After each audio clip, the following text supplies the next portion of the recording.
It's been 6 months now and we officially started our weaning journey. Breast മിൽക്കും ഫോർമുലേൻ്റെ കൂടെ gradually ബേബീസിന് solid food introduce ചെയ്യുന്ന process ആട്ടോ. ഫസ്റ്റ് ബേബീസിനെ കാണിക്കുന്ന പീഡിയാട്രീഷ്യൻ പറഞ്ഞിട്ട് കുത്തിരിക്കനിൽ നിന്നാണ് ഞങ്ങൾ സ്റ്റാർട്ട് ചെയ്തത്. അത് ഭയങ്കര സിമ്പിൾ ആൻഡ് ഡൈജഷൻ ഈസി ആക്കാൻ ഹെൽപ്പ് ചെയ്യുന്ന ഫുഡാട്ടോ.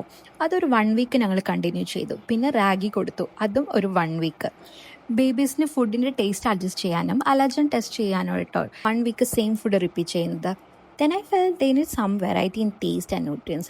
So I started searching for organic baby products and എൻ്റെ ഒരു ഫ്രണ്ടാണ് എനിക്ക് മാമാ papa say baby products suggest ചെയ്തത്. ഞാൻ ചെക്ക് ചെയ്തപ്പോൾ it's made by a doctor and 100% organic.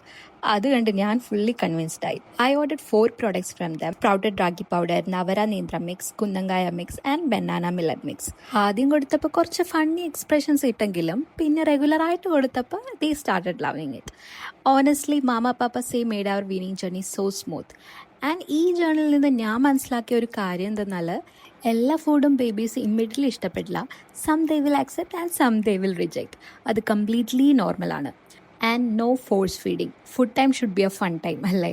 Slowly അവരുടെ ടേസ്റ്റും ഇൻട്രസ്റ്റും ഒക്കെ ഡെവലപ്പ് ആകും. നമ്മൾ പേഷ്യൻസോടെ എൻജോയ് ചെയ്താൽ മതി.